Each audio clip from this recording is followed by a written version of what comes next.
Redick there in the backcourt. And inside at center, a long 6'11", the skyscraping big man out of Texas A&M, DeAndre Jordan. Then there's Jared Dudley, and it's Griffin in at the power forward position. And then for Houston, manning the backcourt, Jeremy Lin along with James Harden. And at center, the most dominant physical presence in the NBA, the elite defensive big man, Dwight Howard. Then there's Chandler Parsons, and it's Asik in at the four-man position. Well, James Harden, clearly one of the most potent offensive threats in the game. Can do it all. Pass, shoot with range, get to the rim. He led the league in free throw attempts last season with over 10 a game. And Clark, you mentioned Harden, great at drawing fouls. He stays low, he holds the ball low, and when he brings it up, if the defender reaches, he just guides his arms up under theirs to draw the contact. It's a very clever move. Yeah, I've seen a lot of players over the years do it. Kevin Durant has done it. Tim Duncan before that. Going way back, Sam Perkins used to make that move. It's really a tricky play, and it's tough to guard, but when you perfect it offensively, it's really a weapon. Oh, he's going to keep banging those home if you give him that much space. Now we'll go to Doris Burke, who had a chance to talk with head coach Doc Rivers. He said he certainly followed the rise of Jeremy Lin into a prime-time point guard in this league, and he told me, we need to try to limit his penetration. That's where he's most effective, slashing and with the drive and kick. Guys, Lin has certainly been working to improve his outside shot, but sometimes you have to pick your poison, and they'll live with him shooting from outside. Back to you. All right, Doris, thanks. Boy, they are locked and loaded early, 3 for 3. No secret that last season the Rockets were going to try to drive and kick and knock down as many threes as they could, and it was very productive for them. They took a lot of threes, made a lot, but ironically, they were near the top of the league in points in the paint, too. Usually you don't see that combo. Here's Lin, following the basket by Blake Griffin. Lin against Paul. Left side, Lin. Uncovered. Bounces high off the rim and drops. Lin's got 5 points so far. Well, Clark, as you pointed out, the Rockets led the entire NBA in three-pointers taken. Second in the league in three-pointers made. So, Steve, they certainly weren't shy about letting it fly from deep. Well, that was their whole strategy. Attack the rim, make the defense collapse, and then if you don't have a layup, just kick it out and fire away from three. That was the way the roster was constructed, and that's what Kevin McHale preached to his team. Harden can't hit. Clippers have gone 4 of 4 to start, so a nice offensive rhythm to start here. Redick with it, and it's Harden picking him up, and Redick kicks to Dudley. No good. That would have tied it. You know, 9 times out of 10, he's going to knock that one down. He'll spray that one on you. Lin's shot is off. There was just enough defensive pressure to get him off balance and cause that shot to go awry. Paul, right side. The Clippers keep it alive. Clippers moving the ball around. Jordan, the pass to Dudley. Kicks the ball. The second chance effort. It's rebounded by Houston. Here's Harden on the wing, defended by Redick. And that is good. And it's 8 points for James Harden. And that kind of power move has become a trademark for him. Lin against Paul. Rejected by Howard. Oh, and a fast break for the Rockets. Harden's got the ball. And he was fouled on the way up. 2 free throws now for him. Obvious foul. Yeah, he took a hit right there and earned those free throws. And this is his second trip to the line in the game. Byron Mullins is checked in for the Clippers. Jamison comes in for Blake Griffin. And at the free throw line, it's all about consistency with him. Same routine, same stroke. Clark, some tough offensive sets. They want to turn it around. Yeah, they need a basket just to regain some momentum here, Kevin. Stolen by Brooks. Oh, and a fast break for the Rockets. 3 seconds left. In deep, Parsons drops it in. He got a great read of where that miss was going, and that allowed him to be the first guy to it and get the putback. And that concludes the first quarter of play.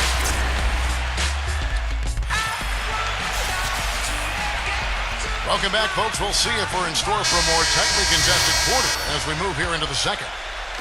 And some stats here, guys. The scoring breakdown for Houston. You know, guys, we've really seen them do a lot of damage in the paint so far. And they're sharing the ball, too, which I love. They're piling up the assist. We're seeing great offensive movement. You know, when you get paid the big bucks, you're expected to perform, and Asik came through on his end. What a fantastic job he did rebounding the ball and anchoring the defense as he burst into the role of a starter. And let's catch up with our sideline reporter, Doris Brooks. Doris, over to you. Guys, Greg Smith out of Fresno State went undrafted back in 2011, but he set a record at the Combine with hands a foot wide from thumb to pinky. After playing a bit in the D-League, he caught on with the Rockets and says his hands have been a big part of his success. Quote, I can catch the ball with one hand or two. I rarely drop a pass, and that's what my teammates love about me. They know they can have the confidence to throw the ball wherever, and I'm going to catch it. Guys, he also said that growing up in a football family, all that practice catching footballs helps his hand-eye coordination. He's really coming into his own. Thanks, Doris. Collison kicks to Jamison. Los Angeles with another miss. And when you take a look at Asik defensively, Steve, what do you think makes him so special? Well, first of all, Kevin, he's got great footwork, and his feet are much quicker than people realize. He's very strong, and he can really jump. But what he does really well is he keeps his hands high and rarely draws fouls. He really understands how to guard without fouling. This has been a one-sided game in just about every area. The lead continues to grow. Absolutely. Their offense and their D have been equal parts outstanding. So timeout called here, the first for Los Angeles.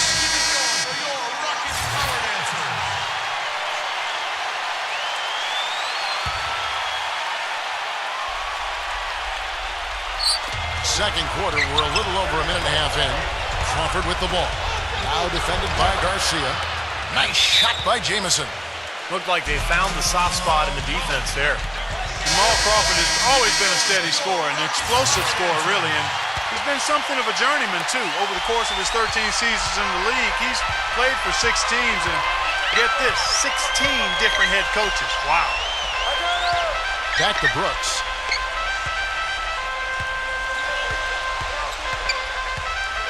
He's against Collison. And it's going to be 2 free throws. Drew contact on the shot.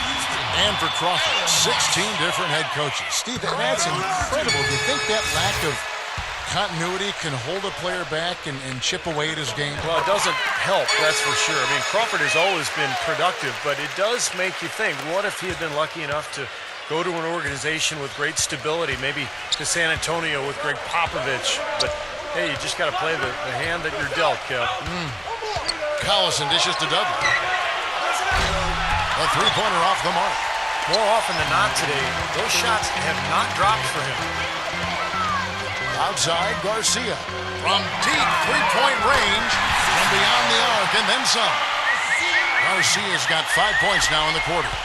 That shot becomes effortless for him when the D is so relaxed. They've got to get more intense.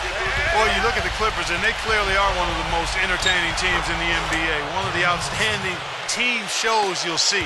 They have fun, they're up and down. But they're a hard-working group, and a lot of that you have to attribute to their leader, Chris Paul. Brooks kicks to Caspi. Left side, Parsons. And some nice passing there by Houston. Nice shot by Brooks. This is outrageous. Every shot they're taking right now seems to be finding the mark. Literally every shot. They are absolutely rolling.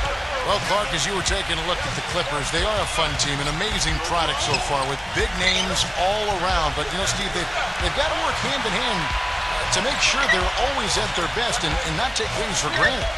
Well, I think it's still a team that's a work in progress. You've got a young front line in Griffin and DeAndre Jordan. Great point guard in Paul, but the new additions have helped, and I think it'll be interesting to see if this team can gel during the playoffs. They're playing well, guys. They're really starting to pull away. Yep, here at the midway point, that's exactly what's happening. So, for the Clippers, Dwight Howard. He's checked in for Asik. Harden comes in for Francisco Garcia. And it's Jeremy Lin in for Aaron Brooks. Tell you what, you've got to give the Houston Rockets a lot of credit, guys. After losing their franchise players to injury and age back in 09, they've managed to rebuild this team without tanking for lottery picks or going all the way to the bottom of the heap. Very impressive. This should be the last possession of the quarter if they play it right. And if their clock management's good, it will be.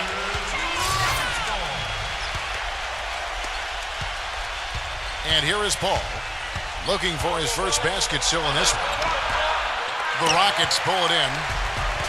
Howard's got his 4th rebound with that last one here tonight.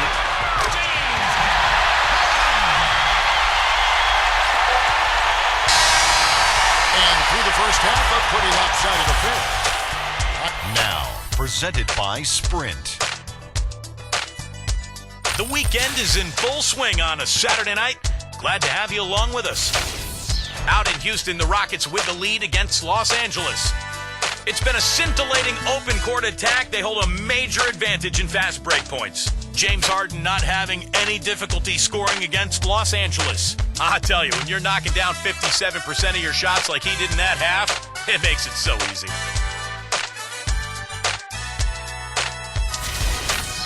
For the Clippers, a much different story. The outside shot just not there for them today, but that certainly hasn't stopped them from trying. We might see some adjustments after the break. Jared Dudley has been productive, and they've also got a great boost from DeAndre Jordan. And that'll be all for now. Thanks so much for joining us. The third quarter just about to get underway. The Sprint Halftime Report, presented by Sprint.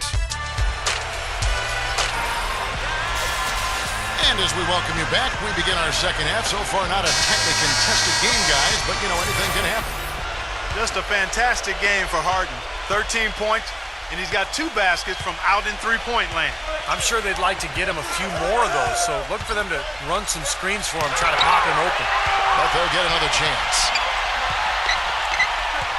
Jordan, the pass to Paul. Over Parsons.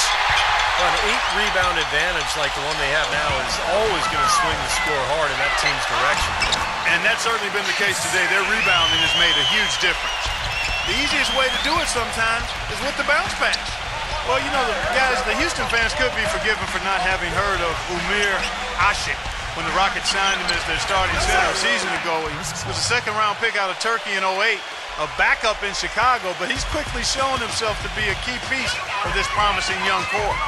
And let's now go to the sideline. We'll catch up here with Doris Burke. Doris?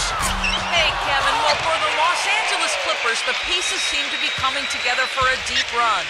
It all started with the acquisition of Coach Doc Rivers, who was also given a lead role in basketball decision-making. Follow that up with the trade for J.J. Redick and Jared Dudley. That gives the team great shooting on the wings. And both players expressed their excitement to play for the Clips. Guys, this once downtrodden franchise has become a destination. Winning situation, Doris. Thanks. And you have to give the Rockets credit for going after Ashik, a player who never averaged more than 15 minutes a game with Chicago, a restricted free agent with the Bulls, and became a very important part for the Rockets. Well, they clearly saw something special with Ashik. He's a great rebounder and defender, uses his body, understands angles, and plays that verticality really well as a defensive center. Redick for 3. That drops, and it comes off an assist from Jordan. Well, once a shooter, always a shooter. J.J. Redick, one of the great marksmen of all time at Duke in the college game, and it's kept on rolling here in the NBA. He's got deep range on his 3, can spot up and shoot from anywhere, and also put the ball on the floor a couple times and create a shot inside. Great shot is right, and like you said, not only threes, but Steve, any shot where you give Redick a chance to set his feet and get a clear view of the hoop, his shot form is just too consistent for him to miss. He's one of those players who works on that just so diligently, he's going to find a degree of success every time out there. One of the things that really jumps out at you about the Clippers is their depth. Really impressive. I mean, they've surrounded their stars with a bench that includes Jamal Crawford, who was second in the voting for Sixth Man of the Year. They've got a nice second unit. The soft finger roll is just one of the many finishing moves he has in his bag of shot making. Harden dishes to Howard. And that's collected by DeAndre Jordan. Jordan's got his 3rd rebound on the night. And we talk about the bench for the Clippers last season. Also guys like Matt Barnes and Lamar Odom. Steve, some good defensive tenacity there, too. Yeah, they had an edge. Barnes really gave them some toughness and some grit. I thought Crawford's shooting gave them some balance where they had a good offense to go with good defense. And then Bledsoe slashing. They were a lot of fun to watch, that bench unit. And so he earns a trip to the line. Officials saw the contact, and he'll shoot two. You know, he might not have been able to improve on his numbers from the breakout Linsanity season, but Jeremy Lin last year proved that he's no flash in the paint. He's a starting caliber point guard in the NBA. And for Jeremy Lin, knee surgery going into last season, he wasn't 100% when the season started. But we did see his scoring and shooting improve as the season wore on and as he got healthier.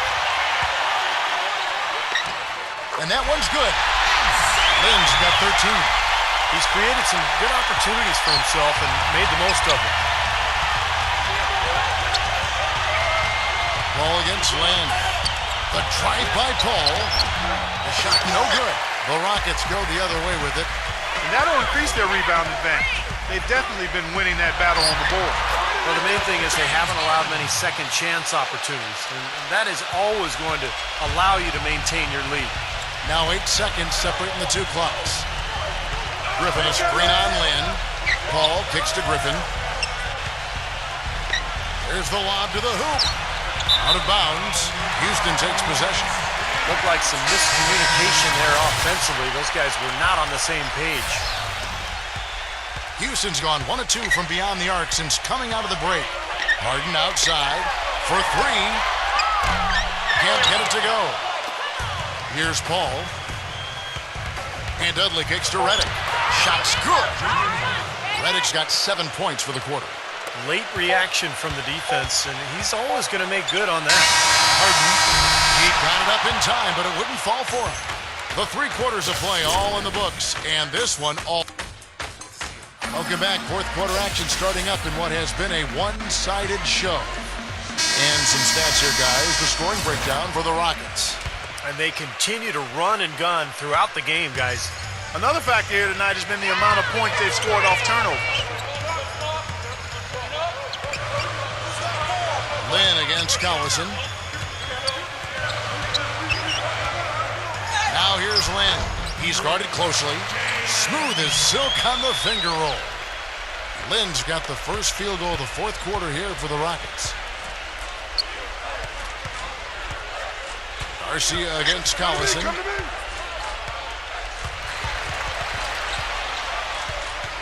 Paul outside. Sweet little floater. Man, he shows us he knows how to finish with a flourish.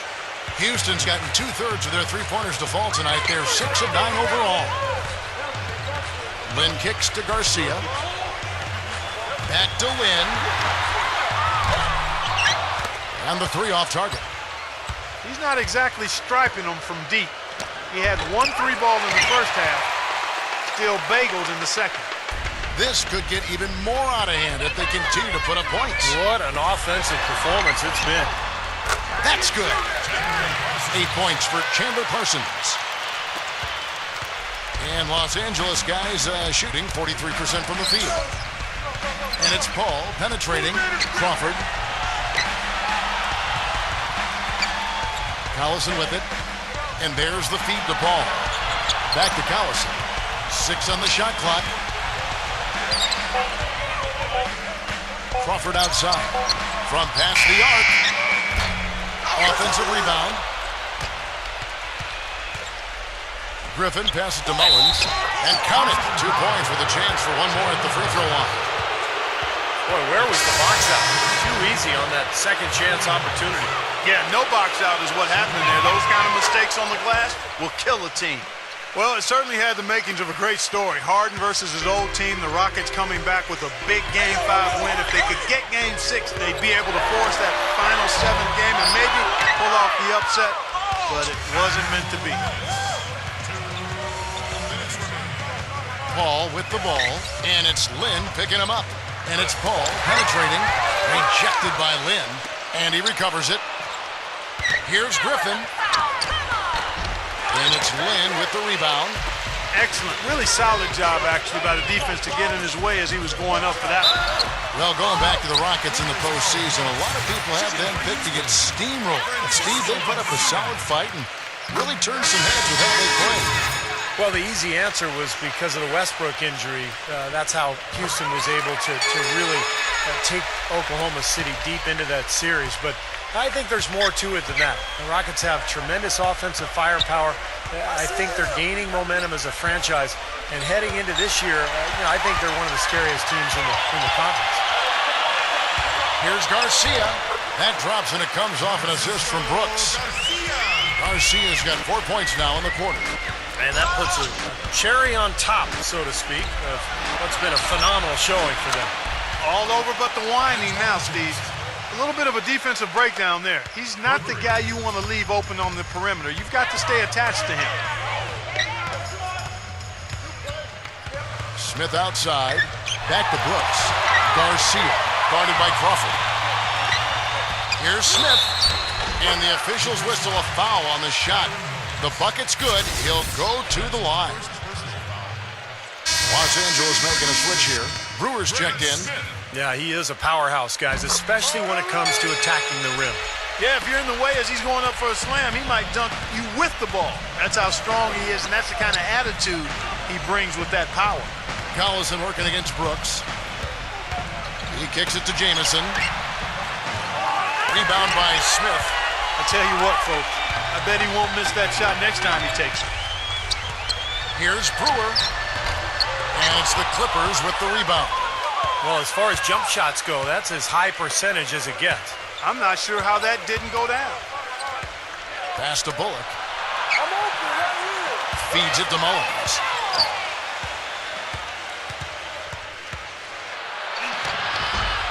Brooks gets the rebound. That's what they call the $1 million move with the 10-cent finish. Here's Caspi. You know what? Nice D from Bullock. That's an easy shot there. That's a shot that he should make more often than not. So we see the Rockets taking the win here. They put on a show tonight, thoroughly controlling each end of the floor. Hey, what more can you ask? Thank you for joining us for this